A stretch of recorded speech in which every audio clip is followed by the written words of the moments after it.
Hello students, welcome to our seventh presentation, online presentation, and the topic is how culture affects behavior and culture and organizations.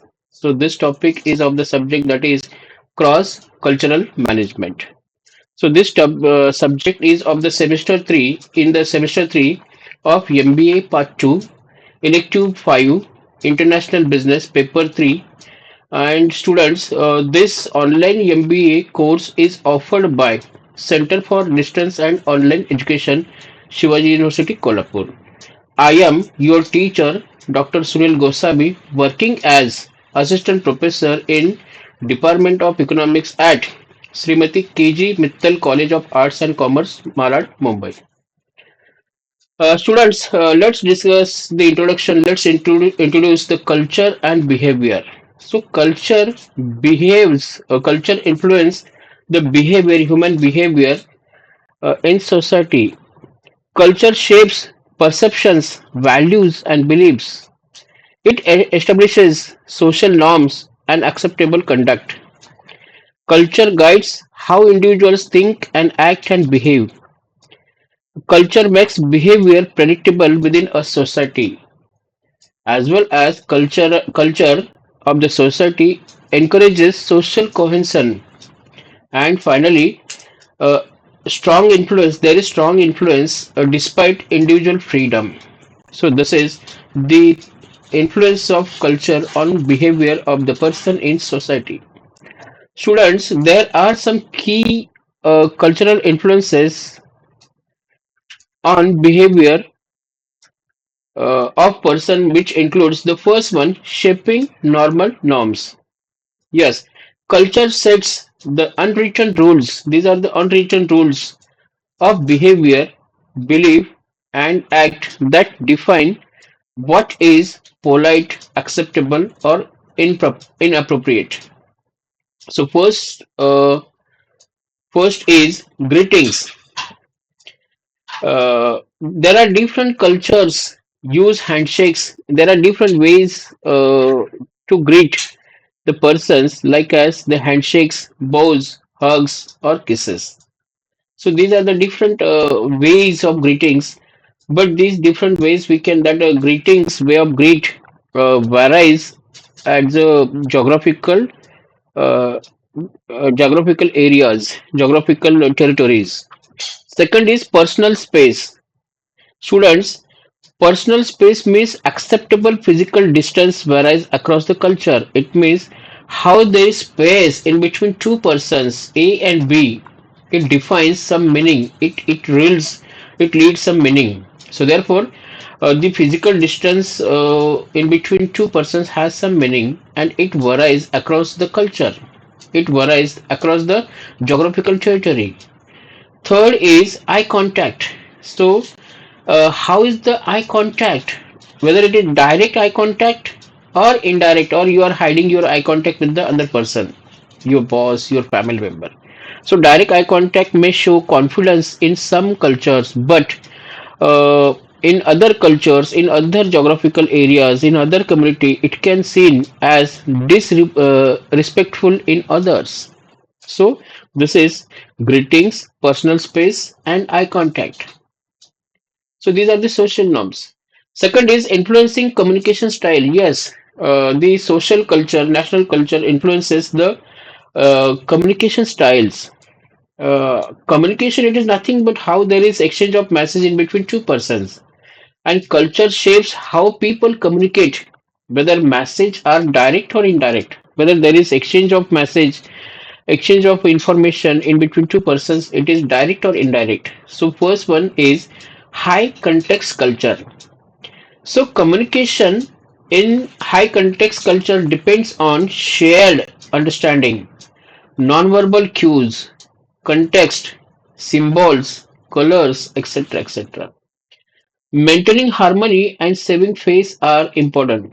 For example, in Japan and China, there is more use of high context culture. It means more use of the understanding, non-verbal cues, context, symbols, colors, and non-verbal what can that is.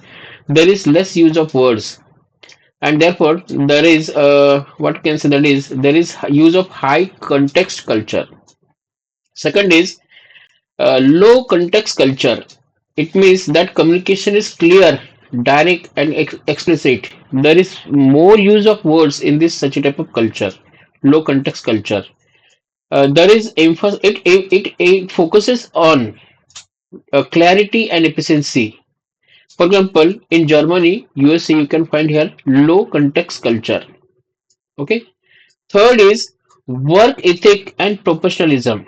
Students, cultural values strongly influence behavior of the person of the employee at workplace. So first category we can see at the workplace, that is individualism versus collectivism. Individualistic culture focuses on personal achievement and competition, while collectivist culture emphasizes on teamwork, loyalty, group success, cooperation, etc. Second type of the work ethic and professionalism, that is attitude towards hierarchy. High power distance culture value authority and formal titles. It means where there is high power distance culture. It means when we give more what can say that formal importance to the superior or boss or leader. So there is value authority and formal titles. But whereas low power distance culture, which is there in the organization, like as in organization friendly culture, family like culture, which encourages the equality and open communication. So this is the attitude towards the hierarchy. Fourth is defining moral frameworks. So culture shapes moral standards that guide behavior in society. It includes ethics and integrity. First one, ethics and integrity. So, cultural values influence views on honesty, responsibility, and acceptable ethical behavior. So, this is the cultural values influence ethics and integrity and honesty and loyalty of the person towards organization. Second, family values. So family values, in case of family values, culture emphasizes on family affects duties, obligations, and care for relatives, especially the elderly. So it means that such a type of culture leads the family affects duties, obligations, care for relatives, and especially for the elderly. It means you focus more on family obligations, family relations, family respect, family dignity, and for that you are ready to do everything for the family. Students, next one, culture and corporate structure. How culture, social culture influences corporate structure, that we should consider here. Organizational culture represents shared values, beliefs, and practices that shape how employees work and interact, defining the organization's identity. It means how is organizational culture, internal culture, whether it is positive or negative, it will define the corporate structure. Let's discuss the key impacts of culture on organization. So first one, guides behavior and decisions. So unwritten, if there are unwritten norms, in case of this guides behavior and decisions, there are unwritten norms help employees act appropriately, solve problems, and align actions with organizational goals. If the organization have the positive internal and supportive environment, cultural environment, so it will help to employees act appropriately, solve their problems, and align actions with organizational goals. Second is if the enhances engagement and motivation. If that positive culture which is there, which is existed in the organization, it builds belonging and commitment, leading to higher motivation and productivity. So employees they will motivate in a sudden manner, in a substantial manner, and they will show that best performance, efficiency and best performance, and it leads increasing productivity of the employees, ultimately of the organization. Third is it attracts and retains talent. If the organizational culture is positive, it will attract the talent and it will help to retain the talent in the organization. A positive work culture appeals to skilled professionals seeking growth and support, and strong cultural alignment increases job satisfaction and lowers employee turnover. Fourth is drives performance and productivity. If that organizational culture is positive, then employees feel valued and motivated. They work more efficiently, leading to improved organizational performance and profitability. If the organizational culture is good, positive, supportive, strong. Fifth is it fosters innovation and acceptability. If that supportive culture is there, positive culture is there, strong valued culture is there, organizational culture is there, a culture that supports creativity, it means that foster innovation and availability, it means that culture supports creativity, learning, and risk taking encourages innovation. It helps organization to adapt changing market conditions. So students, these are the fosters innovation and availability. Next is it influences leadership styles and infrastructure. So, cultural valuing controls and stability promote hierarchical leadership. Collaborative cultural support flatter team-based cultures.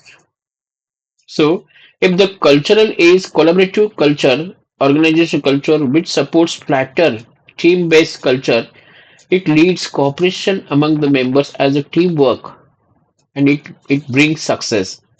Next one, it impacts reputation and customer satisfaction. Yes, if that organization wants to improve or improve its reputation in the society and they want to maintain the customer satisfaction, then they have to maintain strong ethical and customer focused culture, supportive culture, positive culture, friendly culture, family like culture in the organization.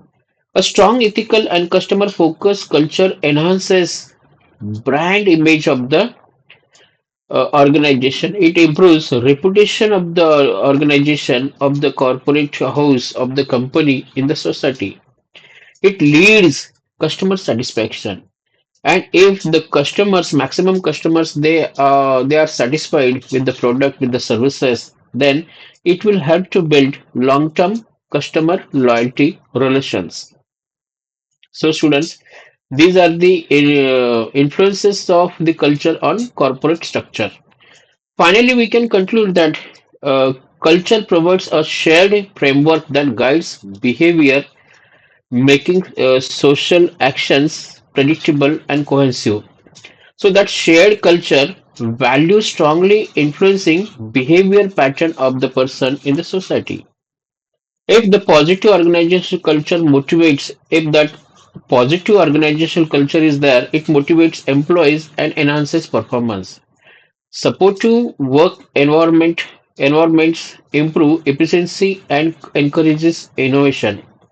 Strong culture, organizational culture helps to retain talent, develop leadership, and build reputation.